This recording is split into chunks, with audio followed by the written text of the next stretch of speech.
शान्ताकारं भुजगशयनं पद्मनाभं सुरेशं विश्वाधारं गगनसदृशं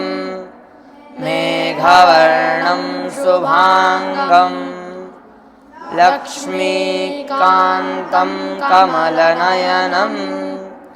योगिभिर्ध्यानगम्यं वन्दे विष्णुं भवभयहरं सर्वलोकैकनाथं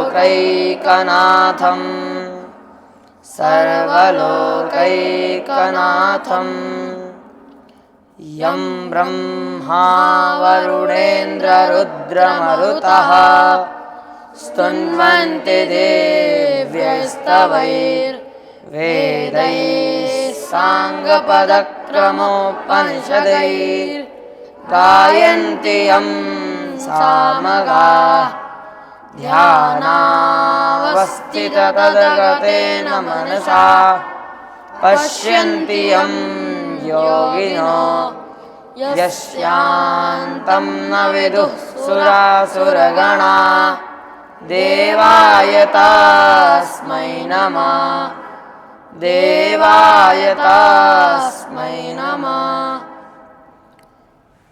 ॐ श्री परमात्मने नमः।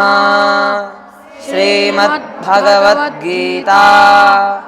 अथ प्रथमोऽध्यायः अर्जुन विषादयोगः। धृतराष्ट्र उवाच धर्मक्षेत्रे कुरुक्षेत्रे समवेतायुयुत्सवः मामकाः पाण्डवाश्चैव किमकुर्वत सञ्जय। सञ्जय उवाच दृष्ट्वा तु पाण्डवानीकं व्यूढं दुर्योधनस्तथा आचार्यमुपसंगम्य राजा वचनमब्रवीत् पश्यैतां पाण्डुपुत्राणाम् आचार्यमहतीं च मूं व्यूढां द्रुपदपुत्रेण तव शिष्येण धीमता अत्र शूरा महेश्वासा भीमार्जुनसमायुधि युयुधानो विराटश्च द्रुपदश्च महारथः दृष्टकेतुश्चेकितानः काशीराजश्च वीर्यवान् पुरुजित् कुन्तिभोजश्च शैब्यश्च नरपुङ्गवः युधामन्युश्च विक्रान्त उत्तमौजाश्च वीर्यवान् सौभद्रो द्रौपदेयाश्च सर्व एव महारथाः अस्माकं तु विशिष्टाये तानि बोधद्विजोत्तमा नायका मम सैन्यस्य संज्ञार्थं तान् ब्रवीमि ते भवान् भीष्मश्च कर्णश्च कृपश्च समितिञ्जयः अश्वत्थामा विकर्णश्च सोमदत्तिस्तथैव च अन्ये च बहवः शूरा मदर्थे त्यक्तजीविताः नानाशस्त्रप्रहरणाः सर्वे युद्धविशारदाः अपर्याप्तं तदस्माकं बलं भीष्माभिरक्षितं पर्याप्तं त्विदमेतेषां बलं भीमाभिरक्षितम् अयनेषु च सर्वेषु यथा भागमवस्थिताः भीष्ममेवाभिरक्षन्तु भवन्तः सर्व एव हि तस्य सञ्जनयन् हर्षं कुरु वृद्धः पितामहः सिंहनादं विनद्योच्चैः शङ्खं ददमौ प्रतापवान् ततः शङ्खाश्च भैर्यश्च प्रणवानखगोमुखाः सहसैवाभ्यहन्यन्त सशब्दस्तु मुलोऽभवत्। ततः श्वेतैर्हयैर्युक्ते महति स्यन्दने स्थितौ माधवः पाण्डवश्चैव दिव्यौ शङ्खौ प्रदध्मतुः। पाञ्चजन्यं ऋषिकेशो देवदत्तं धनञ्जयः पौण्ड्रं ददमौ महाशङ्खं भीमकर्मावृकोदरः। अनन्तविजयं राजा कुन्तीपुत्रो युधिष्ठिरः नकुलः सहदेवश्च सुघोषमणिपुष्पकौ काश्यश्च परमेश्वासः शिखण्डी च महारथः दृष्टद्युम्नो विराटश्च सात्यकिश्चापराजितः द्रुपदो द्रौपदेयाश्च सर्वशः पृथिवीपते सौभद्रश्च महाबाहुः शङ्खान् ददमो पृथक् पृथक् सघोषो धार्तराष्ट्राणां हृदयानि व्यदारयत् नभश्च पृथिवीं चैव तुमुलोऽप्यनुदाहयन् अत व्यवस्थितान् दृष्ट्वा धार्तराष्ट्रान् कपिध्वजः प्रवृत्ते शस्त्रसम्पाते तनुरुद्यम्य पाण्डवः ऋषिकेशं तदा वाक्यम् इदमाह महीपते। अर्जुन उवाच सेनयोरुभयोर्मध्ये रथं स्थापयमेच्युत यावदेतान्निरीक्षेऽहं योद्धुकामान् अवस्थितान्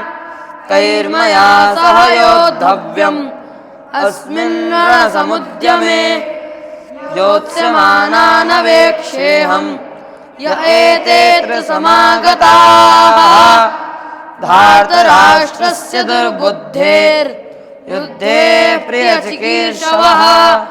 सञ्जय उवाच एवमुक्तो ऋषिकेशो गुडाकेशेन भारत सेनयोरुभयोर्मध्ये स्थापयित्वा रथोत्तमम् भीष्मद्रोणप्रमुखतः सर्वेषां च महीक्षिताम् उवाच पार्थ पश्यैतान् समवेतान् कुरूनिति। तत्रापश्य स्थितान् पार्थ पितॄन् पितामहान् आचार्यान् मातुलान् भ्रातॄन् पुत्रान् पौत्रान् सखींस्तथा श्वशुरान् सुहृदश्चैव सेनयोरुभयोरपि तान् समीक्ष्य स कौन्तेय सर्वान् बन्धून् अवस्थितान् कृपया परयाविष्टो विषीदन्निदमब्रवीत्। अर्जुन उवाच दृष्ट्वेमं स्वजनं कृत्स्न वियुत्सं समुपस्थितं छेदन्ति मम गात्राणि मुखं च परिशुष्यति वेभतुश्च शरीरे मे रोमहर्षश्च जायते गाण्डीवं संसृते हस्तात् त्वक्चैव परिदह्यते न च शक्नोम्यवस्थातुं भ्रमतीव च मे मनः निमित्तानि च पश्यामि विपरीतानि केशव निज श्रेयोऽनुपश्यामि हत्वा स्वजनमाहवे न काङ्क्षे विजयं कृष्ण न च राज्यं सुखानि च